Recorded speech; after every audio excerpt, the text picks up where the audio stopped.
Welcome back to big debate. Anjaneya Reddy garu, అంటే ఇప్పుడు ఉదాహరణకి హైదరాబాద్లో మనకి ఈ శిల్పకళా వేదిక అని ఉంటుంది.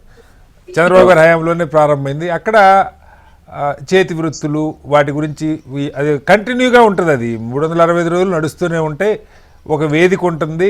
ఇలాంటి ప్రత్యేక సంక్రాంతి వచ్చినప్పుడు కొన్ని ప్రత్యేకమైన కార్యక్రమాలు చేస్తూ ఉంటారు. హైదరాబాద్లో ప్రజలకి అది ఒక పర్మనెంట్ టూరిస్ట్ స్పాట్ ఈ సిటీ ప్రజలకి. బయట నుంచి వచ్చిన వాళ్ళు కూడా రావచ్చు.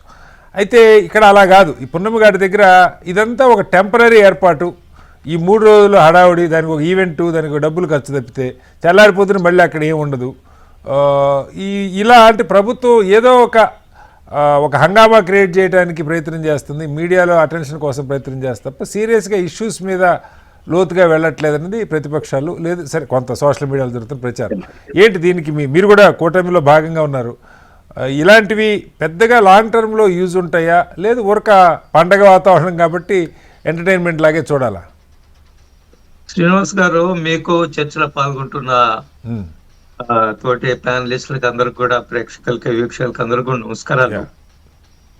మనకి తెలుసు, మన భారతదేశంలో ప్రతిరోజు ఒక పండగే మనకి. బహుశా మనకున్న ప్రపంచం ఏమీ లేవు. మనము పౌర్ణమి ఒక పండుగగా చూస్తాము, లేదా ఇంకేదో ఎవరో పుట్టినరోజున ఒక పండుగగా చూస్తాము. మన భారతీయ ఆలోచన విధానము మన డిఎన్ఏలోనే ప్రతిరోజు ఒక పండుగగా ఇంపార్టెన్స్ బట్టి, ప్రాధాన్యత బట్టి చేసుకుంటుంటాం. మనందరం కూడా తెలుసు, ఈ సంక్రాంతి సందర్భంగా ఢిల్లీలో కూడా మన ఆంధ్రాకి సంబంధించిన పెద్ద నాయకులు ఎవరన్నా ఉంటే అక్కడ కార్యక్రమాలు పిలుస్తారు, అందరినీ పిలుస్తారు కూడా. వెంకయ్యనాయుడు గారు ఉన్నప్పుడైతే ఆయన మంత్రిగా ఉన్నప్పుడు ప్రతి ఇటువంటి సంక్రాంతికి ప్రధానమంత్రితో సహా పిలవడము, సాంస్కృతిక కార్యక్రమాలు పెట్టడము, ప్రముఖులు పెట్టడము, ఆయన రకరకాల విందు భోజనాలు పెట్టడం ఆయన ఒక అలవాటుగా చేసేవాడు. మనం ఇప్పుడు లాస్ట్ ఇయర్ మనం చూసాం, లాస్ట్ బిఫోర్ ఇయర్ అనుకుంటాను, మన కిషన్ రెడ్డి గారు కూడా ఇంట్లో సంక్రాంతి ఉత్సవం నిర్వహించి, భోగి నిర్వహించి ప్రధానమంత్రిని, అదే విధంగా నాగేశ్వర రెడ్డి గారిని, గ్యాస్ట్రోఎంట్రాలజీ చిరంజీవి గారిని కూడా పిలిచినట్టున్నారు. చిరంజీవి గారిని వాళ్ళందరూ కూడా పిలవడం జరిగింది. ఇది మన యొక్క ఆలోచన విధానంలో, మన సంస్కృతిలో ఇది ఒక భాగంగా ఉంది. కానీ ఈ రోజు జరిగిన ప్రభుత్వము ఇనిషియేట్ తీసుకొని, స్పాన్సర్ చేసుకొని చేస్తారు. ఒక రకంగా ఇది మీరు ఇందాక మీ ఓపెనింగ్ రిమార్క్స్ లో చెప్పారు, ప్యానెల్ డిస్కషన్ జరుగుతుంది, రకరకాల ఎక్స్పర్ట్స్ వస్తారు అని కూడా చెప్పారు.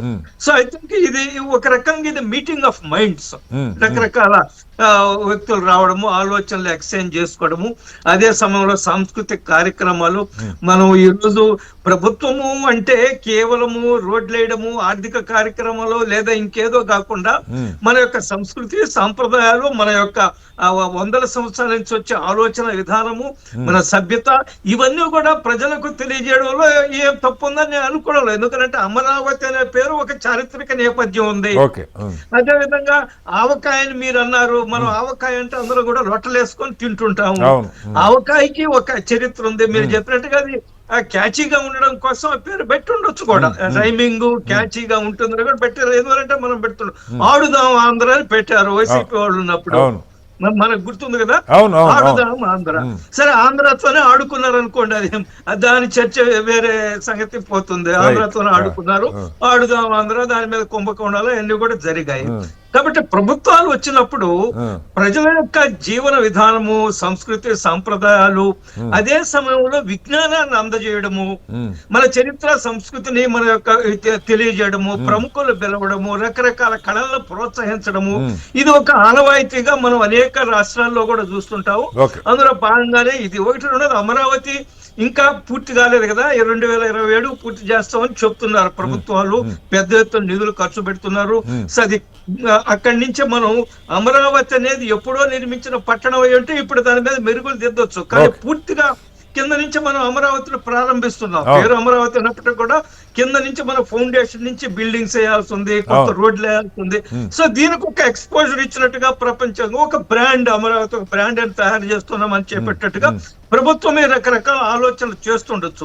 కానీ దీనికి ఏం 100 కోట్లు ఖర్చు పెట్టే అవకాశమే ఉండదు. ఎందువల్లంటే అక్కడ ఉండే కార్యక్రమాలు కూడా సింపుల్ గానే ఉంటాయి కాబట్టి, లేదా సాంస్కృతిక కార్యక్రమాలు లేదా సాహిత్యం మీద ఎంతో కొంత ఖర్చు అవుతుందండి. అంటే అసలు ఖర్చు కాకుండా ఏముండదు, 3 రోజులు సెట్టింగ్లు అవి వేసారు. లేదా ఖర్చు కాకుండా ఉండదు. నేను మీకు ఏకీభవిస్తున్నాను.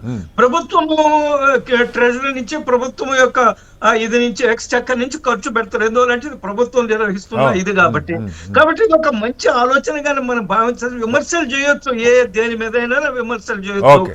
ఇందాక అన్నారు వాలంటీర్లు అందరినీ ఎందుకు తీసేశారని. అన్న క్యాంటీన్లు ఎందుకు తీసేశారు? పేద ప్రజలకి రోజు 100 మంది పేద ప్రజలకు భోజనం పెడతారు. అన్న క్యాంటీన్లు ఎందుకు తీసేశారు?